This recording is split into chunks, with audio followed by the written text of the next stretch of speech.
Yo, what's going on, Cowboys fans? It's your boy Fus the King. As always, man, thank you guys for liking, sharing, and subscribing. A tough one, and I'm gonna take my time because this will probably be the last time that I do talk about this game. But you know, and make sure we lock in with our dynamic sponsors, uh, the Real Insurance Lady and Channels for Cheap guys, and they'll everything will be in the description box.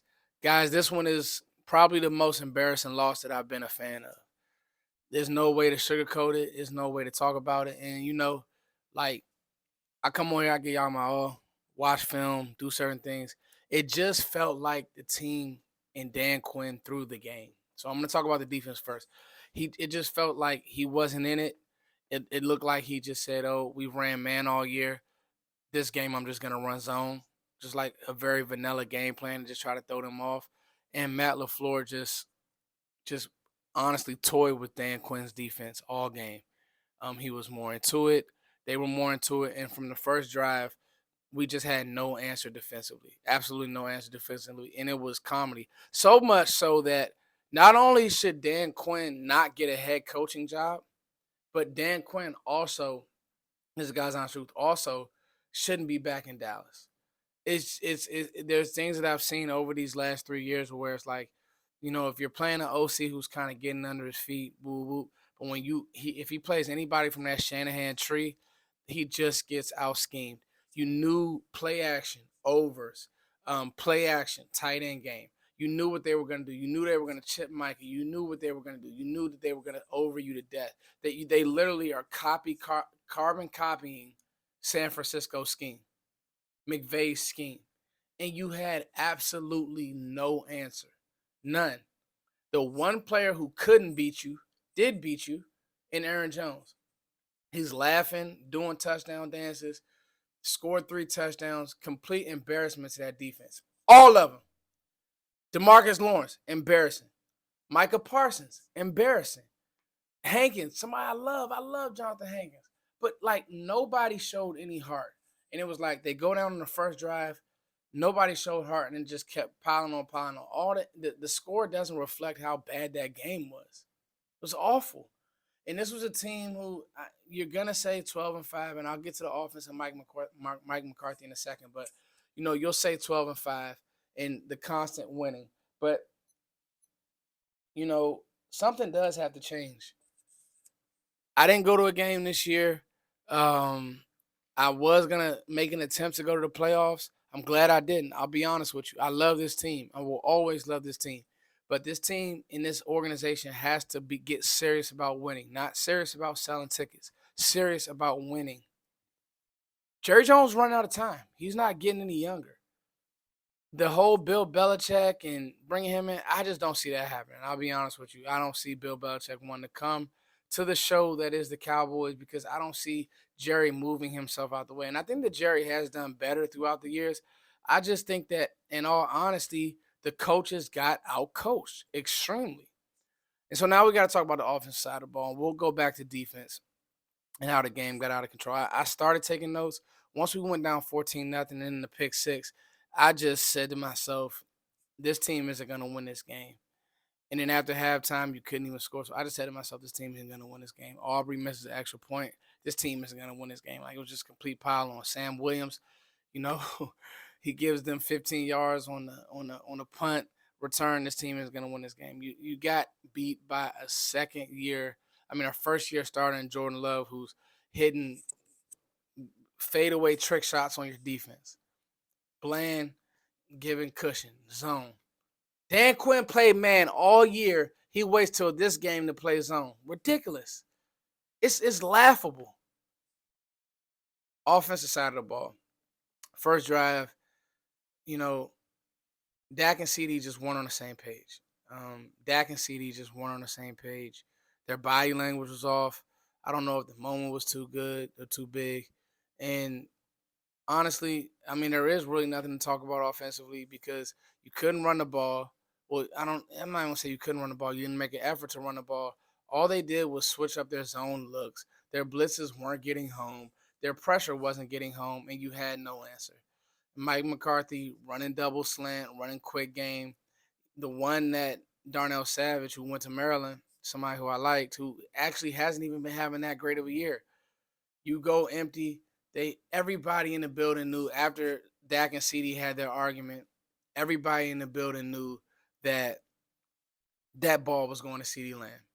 And then on target, on par, what happens? Double slant, pick six. Just laughable. Dak, he's so slow, he wasn't even in the play to try to track him down. Pick six, game was out of hand there, and they just played keep away. And give Matt LaFleur credit, a good young coach who just completely outcoached Mike McCarthy. There's a reason why Mike McCarthy is no longer in Green Bay, and Matt LaFleur wanted him more. Now, what's going to happen? Green Bay is going to go to San Francisco and get completely housed. But that has nothing to do with the Cowboys because he completely housed the Cowboys. And so that part of it to me just stings because I defend Mike McCarthy. I'm out of answers. I don't have any answers. I don't have not one answer. You listen to Jerry Jones, he doesn't have an answer. But this team, man, it's like this felt like a missed moment. I'm gonna be honest. I'm jumping right in the draft talk because this team has to get better at the linebacker position. Like Damone Clark, he's more of a backup swing guy. He just doesn't do it for me. I'm trusting my eyes. I'm not listening to what nobody else says about this team anymore. I'm trusting me. I'm trusting Foots. Damone Clark is not physical. He'll put some good games together, but he's not a guy. You need to get a real linebacker in there. LVE, he's always hurt. Move on. Damone Clark, I like Overshown, but even that injury, I'm like, I don't know. I'm drafting a linebacker in the first 3 rounds. I'm drafting a running back in the first 3 rounds. This Cowboys team didn't have any grit or dog in them to be able to say, you know what? We can line up and hand the ball off. Love Tony Pollard. He had a quiet 1,000-yard season. He's more of a two. He's more of a auxiliary piece, auxiliary weapon. He's not a lead back. At no time when we were on the goal line did you say, the Cowboys fans say, man, you know what? Let's hand this thing to Tony Pollard. Let's just ram it in there. At least having Zeke, you were able to do that. That was a real thing. People can say what they want. He was washed this, that, and the third. From 2016 to 2019-20, Zeke was a walking touchdown on the five and in. Nobody wanted to tackle him. You had none of that identity this year. I'm watching Jahmyr Gibbs run bulldoze guys. At 210, I'm watching Jahmyr Gibbs run through arm tackles. Tony lost a step. I thought that he would play better. He really didn't even get many opportunities. The one pick when Jair Alexander just rough Cooks off. That's not a penalty.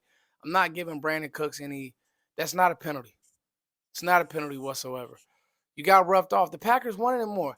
After that one play, the CD, and I love CD, but dog, like even after that one play, the CD and Zach were on the same page. Jair played defense, and then he just mushed CD. Mushed him. Like playing with this dude. And they don't have no fight, no dog. Like, bro, somebody mush you, man, to pop your itch back, and CD is a dog. But for some reason, he just checked out today. Dak checked out. And so they come to the podium, nonchalant attitude. I'm sure, oh, it was my fault. I got to be better. I played bad. The whole nine, I'm sick of it. Like it's the same story every year. And, you know, you're going to be the laughing stock of the offseason. Complete laughing stock. It won't even matter who wins the Super Bowl. This Cowboys team will be the laughing stock of the offseason. So that's all I got, guys. I'm going to start getting into draft coverage. I'm not going to sit, whine, complain about it. But, you know, it just feels like this team, the media, I honestly thought that it did feel different. So I was wrong. I got to be wrong and admit that I was wrong. But, you know, you would think that everybody is in play and to get, I won't say can, but, you know, possibly look at a replacement. But Dak will be here.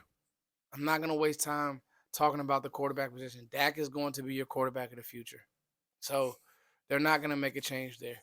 The only thing I see is a philosophy change of possibly, you know, maybe just running the ball more and taking the ball out of Ford's hands. He played good this year, but in the postseason, he's just not mentally stable. He's just not mentally there. I think he literally, the lights are too bright for Dak, unfortunately. So, and this isn't a knock on him. I've done everything in my power to be even kill when it comes to Dak. But I'm not getting too high. I'm not getting too low. But the truth is, the guy, his playoff record, and you had it. This is my problem. You have and had a better roster than the Packers. So that excuse of you're playing Aaron Rodgers and you're playing the Niners, it's not an excuse. You had a better team than them and you lost. No excuse. Dak literally just plays small. It is what it is. It's your boy Foots. Thank y'all for sticking in there with me. Draft talk, I'll be starting it tomorrow. I'm not gonna do any of the fallout, even if I got to take a break mentally, because I don't want to get into the coaching and I'm a draft guy. So, and that's how this team's gonna win. It's your boy Foots. Peace.